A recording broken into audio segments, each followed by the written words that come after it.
Ya Allah, ya Rahman, ya Rahim, ya Malik, ya Kudus, ya Salam, ya Mu'min, ya Muhaimin.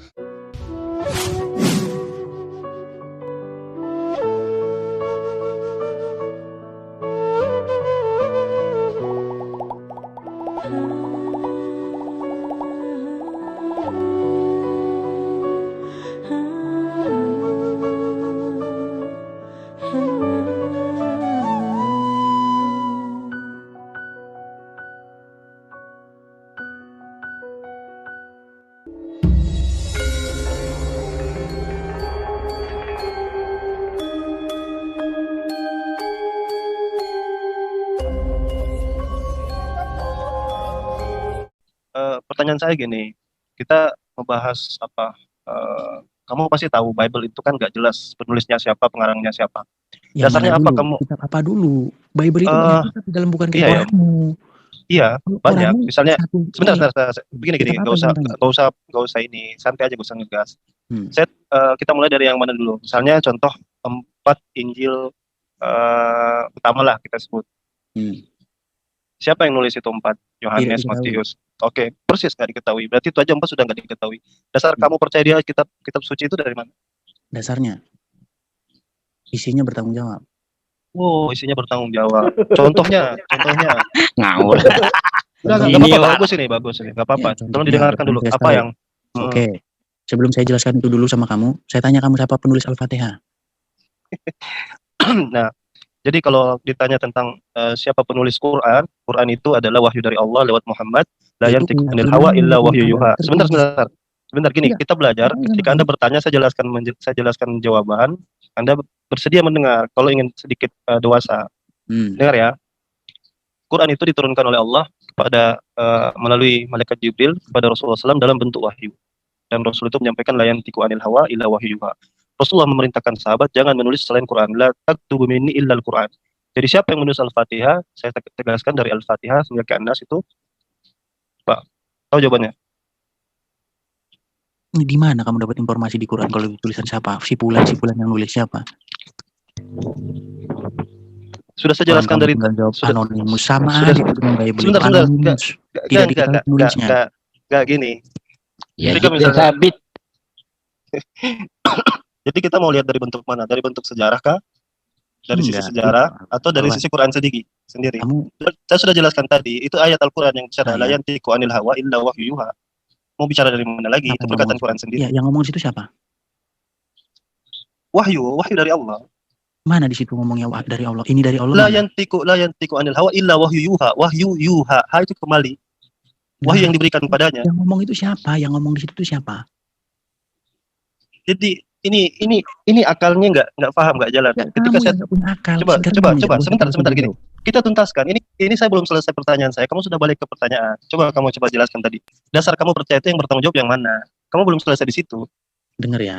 Kamu nggak tahu penulisnya siapa. Kamu asal percaya. Kan kamu bilang tulisannya bertanggung jawab. Bertanggung jawabnya yang mana di situ? Oke, ini aluannya. Kamu dengar. Bible itu kalau dia menceritakan sesuatu, dia itu menjelaskan pertama tempat kejadian yang diceritakan itu di mana dijelaskan. Kemudian kapan kejadiannya itu dijelaskan. Tahu kamu? Jadi ada where. Sejarah dulu. Jadi ada where, di mana, dan when, kapan. Jadi ada where dan when. Sekarang saya tanya kamu. Oke. Sebentar. Kita uji dulu. Sebelum kita pindah, nanti saya kasih kesempatan. Oke, sekarang jelaskan kepada saya yang aware tadi yang kau bilang bertanggung jawab itu, di mana 13 tahun Yesus itu di mana? Bikin apa? The missing years of Jesus. 13 tahun hilangnya Yesus itu bikin apa? Nah, sekarang gini. Kamu jelaskan bertanggung jawabnya di mana? Oke. When, where, di mana? Ya. Di mana Yesus, where, di mana dia, when, atau how, ngapain? Coba jelaskan. Iya. Tadi kan kamu bertanya tentang Injil. Keempat Injil itu. Bagaimana mungkin kamu menanyakan yang tidak ada di keempat Injil itu? Sedangkan yang saya jelaskan barusan, where dan when itu adalah apa yang dituliskan oleh Injil. Jadi kalau kamu bertanya tentang masa kecil Yesus, itu tidak dijelaskan dalam Injil. Injil itu menjelaskan poin-poin yang penting-penting saja. Sama kalau kamu membuat satu laporan, kamu nggak menjelaskan di mana warna sofa kamu warna apa, nggak kamu jelaskan. Karena itu bukan bagian yang ingin kamu jelaskan. Nah, sama dengan Bible, dia menjelaskan bagian yang pengen jelaskan. Nah, coba kamu tanya where dan when yang dijelaskan dalam Injil. Gitu loh. Berarti surat Paulus pun penting ya, sehingga dimasukkan. Saya pun nanti bertanya sama kamu where dan when yang dijelaskan dalam Quran. Contoh, nanti surat cinta pun dari dengar dulu contoh dari misalnya di mana Isa pernah hidup dan kapan Isa pernah ada. Sekarang saya tanya dulu, Isa di dalam Al-Quran ditulis. Saya tanya sama kamu Alwan, Isa itu hidup di mana dan kapan? Saya tanya kamu. Jawab menurut Al-Quran. Oke. Sekarang begini. Saya jawabnya gini, simpel aja. Ketika kamu tadi bilang Bible-mu bertanggung jawab, dia menjelaskan semuanya, termasuk menjelaskan tentang Yesus, kamu tidak bisa menerangkan when ketika dia 13 tahun hilang itu. Itu bagian yang tidak menurut kamu itu tidak penting. Tetapi itu sesuatu hal yang esensial karena dia tiba-tiba hilang. Dia tiba-tiba hilang kemudian muncul. Itu bagian yang tidak jangan dulu dibantah. Coba kita pahami coba. Tadi kamu alasannya percaya dia kitab suci. Karena meskipun ini orangnya nggak tahu siapa yang nulis, kamu cuma yakin saja itu dia bertanggung jawab. Kamu bilang dia bertanggung jawab karena ada when, ada where, bisa dijelaskan itu. Begitu saya tanya, kamu nggak bisa tahu. Kamu nggak tahu di mana, kamu nggak tahu kapan. Itu terus logika kamu bahwa Bible itu bertanggung jawab dari mana? Coba. Kamu dari sejak awal sudah mengatakan Bible kamu bertanggung jawab. Ketika saya katakan Bible Yesus itu tidak dijelaskan di mana dan kapan di tahun-tahun dia hilang, itu kan sama saja dengan menolak apa yang kamu utarakan tadi. Salah kamu berpikir. Apa kamu katakan salah? Tapi itu secara logis, logika ya. Jadi kamu mengklaim sebuah kitab itu bertanggung jawab, lalu dia tidak bisa menerangkan. Coba kita lihat.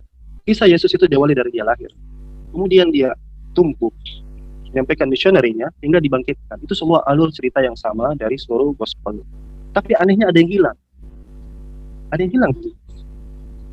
Ya nggak aneh itu, pikiran kamu aja yang aneh. Gak apa-apa. Tapi gini teman-teman sekalian, sebenarnya kamu ditanya di mana Isa pernah hidup aja belepotan langsung belabakan kamu kok. Isa itu pernah hidup di mana? Tanya kamu. Coba begini. Isa bin Maryam. Dan ingatlah ketika Isa bin Maryam berkata, sesungguhnya aku ini utusan Allah kepadamu dan untuk menyampaikan kabar kepadamu tentang datangnya seorang Rasul ismuhu Ahmad. Sekarang saya tanya sama kamu, Isa itu sosok fiksi atau sosok nyata? Tanya kamu dulu.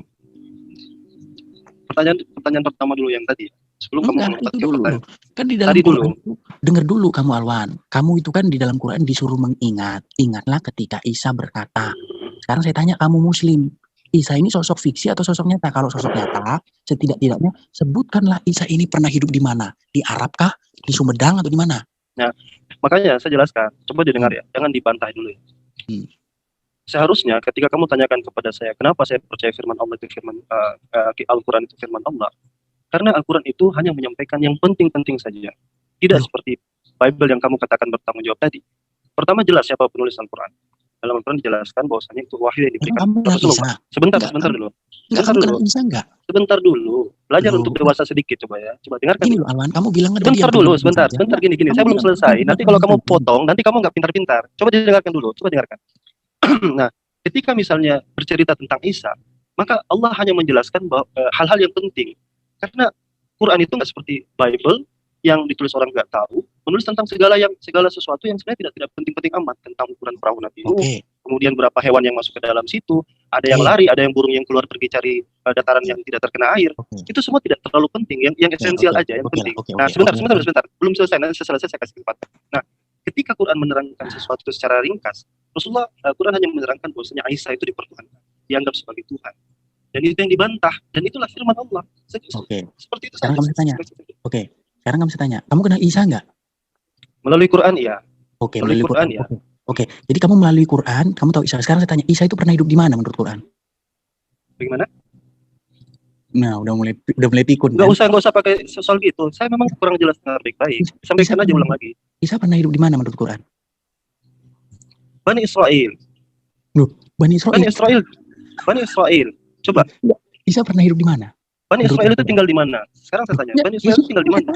Kamu jangan bilang, Isa pernah hidup di mana? Kamu bilang kan, ingatlah, Allah kan bilang, kata kamu, Al-Quran itu firman Allah. Ingatlah, bahwa Isa bin Maryam berkata, qala, ya. Nah, sekarang saya tanya sama kamu kenal nggak Isa itu? Ini, coba gini. Bedakan masa, sebentar gini. Ya. Silakan. Al-Quran kan ngomong, wa qala berarti audiens Al-Quran kenal nggak sama Isa?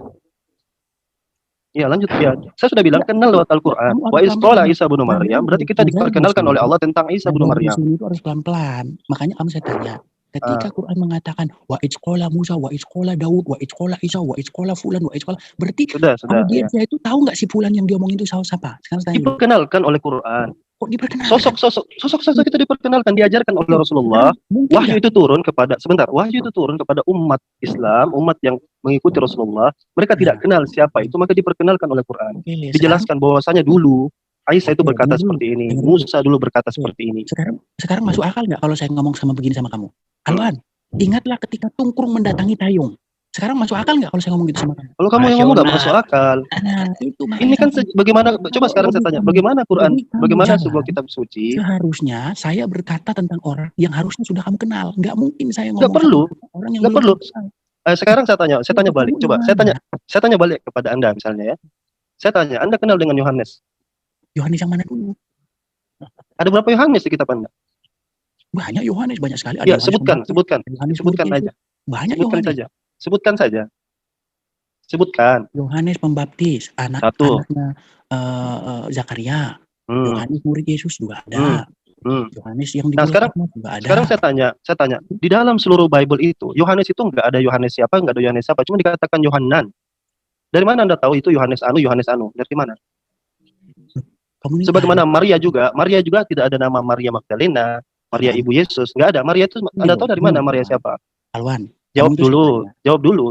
Enggak, kamu saya tahu dari mana? Orang yang nggak akan kenal. Kamu nggak kenal itu, kamu nggak tahu Yohanan. Di dalam Bible itu cuma dikatakan Yohanan. Kamu tahu dia Yohanes siapa itu dari mana? Nah ini kamu udah salah konteks. Kamu tahu dari mana? Pertanyaannya gampang sekali nih. Kamu tahu dari mana? Itu Yohanes anu. Ya tahu kalau kamu membahas. Tahu dari mana? Jawab aja. Tahu dari mana? Jawab aja, Rasional lah. Mana? Woi, jawab aja, woi. Jangan muter-muter jawab. Jawab aja. Kalau nggak bisa bilang. Tahu dari mana? Teman saya Udah, jawab aja. Sekarang ini tinggal jawab aja. Gak usah muter. Coba Jawab aja. saya lihat begini. Kamu itu sebenarnya percaya dengan sesuatu yang bertanggung jawab atau tidak? Kamu katakan Bible itu bertanggung jawab. Dia tahu di mana, kapan, semua serba jelas. Saya katakan di sana tidak dijelaskan 13 tahun Yesus bilang gimana nggak tahu. Where, when.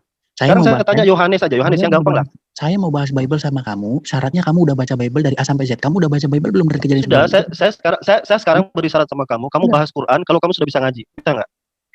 Loh, aneh. Ya sudah. Aturan itu kamu buat sendiri. Untuk kamu juga saya balikan, kamu nggak terima. Loh, syaratmu nggak sama dengan syarat saya. Syaratmu juga nggak masuk akal. Coba kamu baca Quran aja sampai fase. Saya ladeni kamu, saya nggak usah bahas Bible.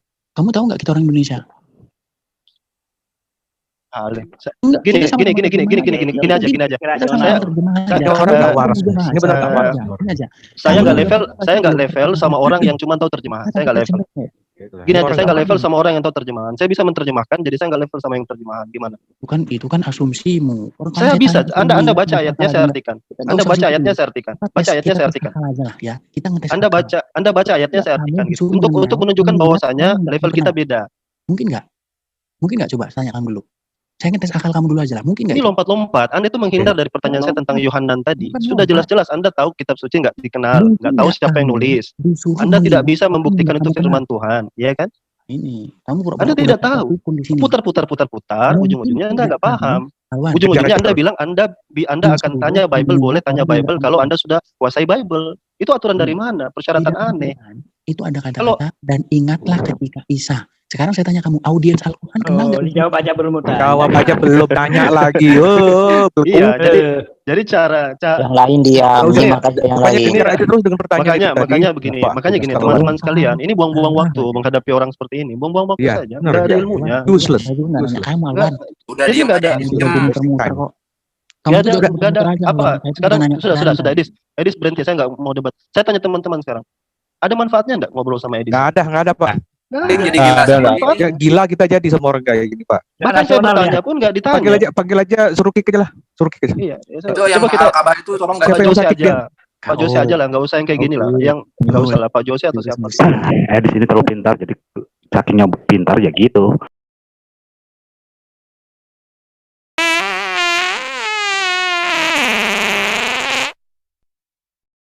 Alhamdulillah. Dadah guys, bye. Sampai ketemu lagi di video selanjutnya. Bye bye.